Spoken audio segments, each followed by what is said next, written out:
Hey guys, Kobe here. I have finally gotten to the fifth city on my adventure, which is Elfa, and I'm just showing you guys how Elfa looks right after season 2. I'm sorry I didn't show you guys other cities, but if you want to request it, I'd be more than happy to post a video of how the other cities look post season 2. But now I'm gonna go to the desert. I'm gonna fight some people just to get these quests done and get a lot of money. So as you can see, I got this new weapon, which is on the Coliseum, because every character I make, I always save their money for either potions or Coliseum weapons. And I'm more into Coliseum weapons right now. But right now, I'm just doing this quest that wants me to kill these cube things. But also, I've been playing a little bit before I made this video, because as you can see, I'm level 53 right now. My overall opinion of Warlord, I never really played a Warlord pre-season 2. I'm pretty sure you guys who actually played it thought it was fun. If you didn't think it was fun, then I'm not sure if you'll like it after season 2, but it's not a bad class. It's actually pretty strong, and I'm just gonna get even better, because I'm 2 levels away from my new skill. And I have no idea what my new skill is. I just see this dude shooting out some Kamehameha type skill. And I'm loving this one of these events. It's like you collect one item from something and then you can trade it in for 25 popsicles, which can give you your HP increased by 20% every time you use one. And the cooldown on it is only 1 second. And I think I had 21 in my inventory, so I just traded them in. And now I have 548 popsicles that give me 20% HP with that 1 second cooldown. Even though 20% might not seem to be a lot, it's still actually pretty good if I'm in a gang of monsters, considering that it has just a 1 second cooldown. It's kind of like how Purchase King God guidebooks are. I remember on OGP I was playing one day. I was on my gunslinger. I was trying to fight people with Purchase King, and I was using Purchase King guidebooks. For some reason, it wouldn't let me use it anymore, and I died. I'm like, what's up with that? And then I realized that I got the Purchase King medal. Well, the Purchase King title, which with the chance with that was like a 1 in 1,000. And I was like, wow, well, that was really good. And one thing, when I came back to OG Planet, I found a husky in my inventory. It was a tradable husky. I talked to people how much that was worth. They said it was worth 50 mil. Jaw dropped. And every time I come back, I always see something in my events tab, like LaTale darts, which I find useless, so I sell them for around, I think they're 2 mil. You know, GP, correct me if I'm wrong. Yeah, I just come back to OGP, and every time I come back, I always see something really valuable, and that just amazes me. Man, I always well, I've only had 2 characters that managed to get through the desert after season 2 in LaTale, which was my Blader and my Warlord. And both times I hated it, because the desert, it just had these orange jello guys and the Berserker Sandman. The Sandmans are just retarded. I hate them so much. But the good thing about the desert area is that it gives you a lot of EXP. But one bad thing is that how I got to Elfa. I also have to return quests back to like the other city. I think that's what it's called. Like once I finish all these quests, I'm gonna have to go to Elfa and then go to Ioch, and that's gonna take a little while. So yeah, I'm really happy about being a guardian right now. Seeing that they get 4 new skills at second job instead of 3 like the other jobs do.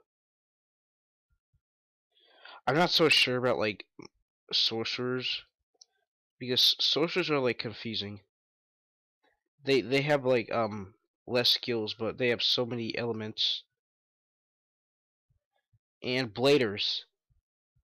As a blader post season 2, you still get that cool combo thing, but at level 50 you'll also get a pretty new skill, like an actual attacking skill. Because usually pre-season 2 bladers had like no like attacking skill other than their combo move,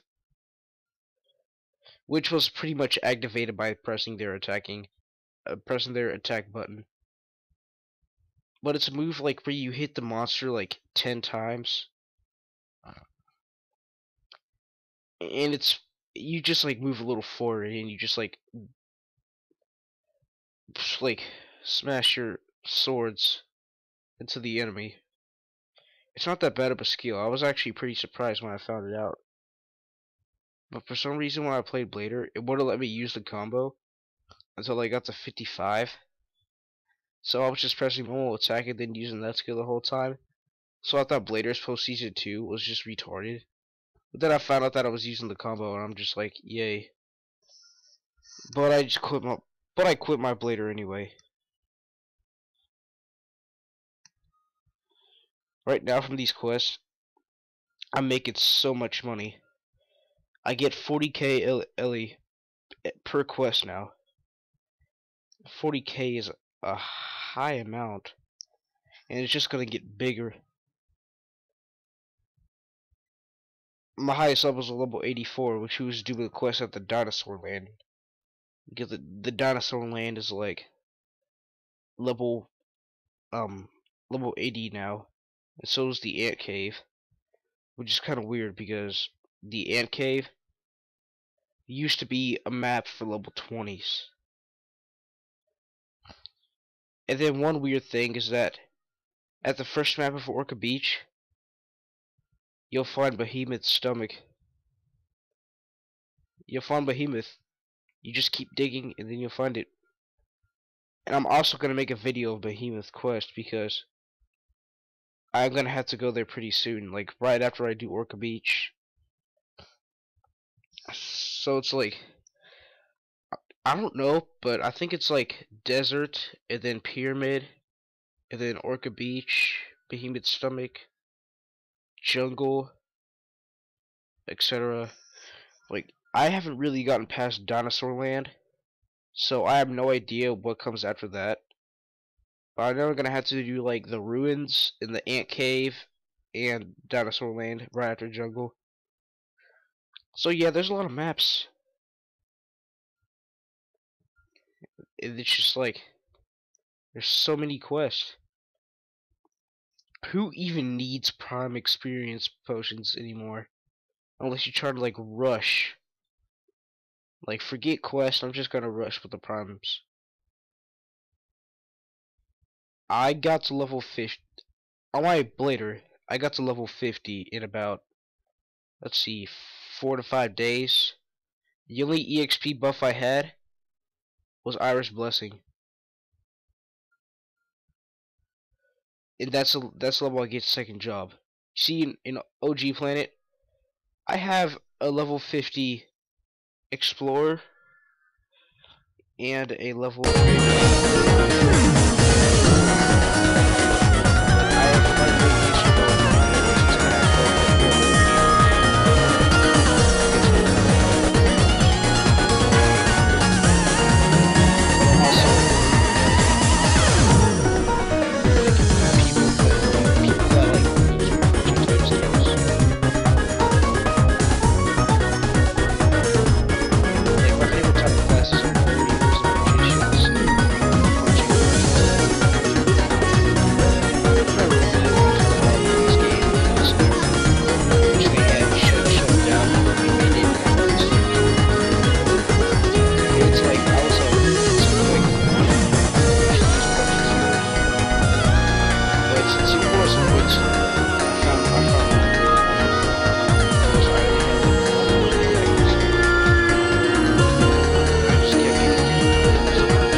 because they don't go by like what kind of classes, they just go by their names.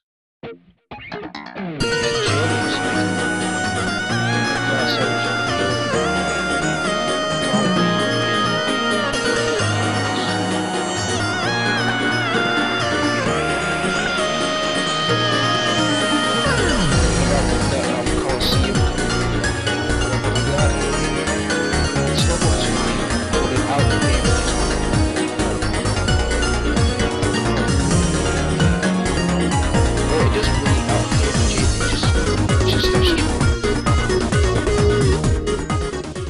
it's amazing.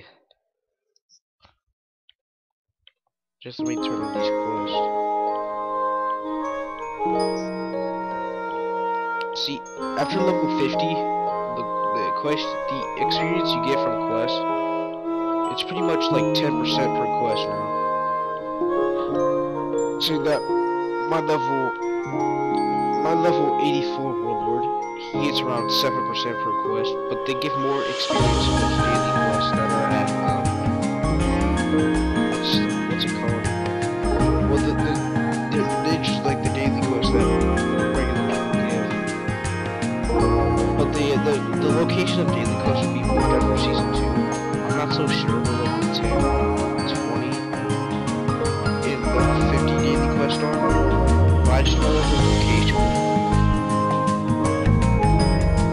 It's a really good like thing to do if you just like in that big need of experience.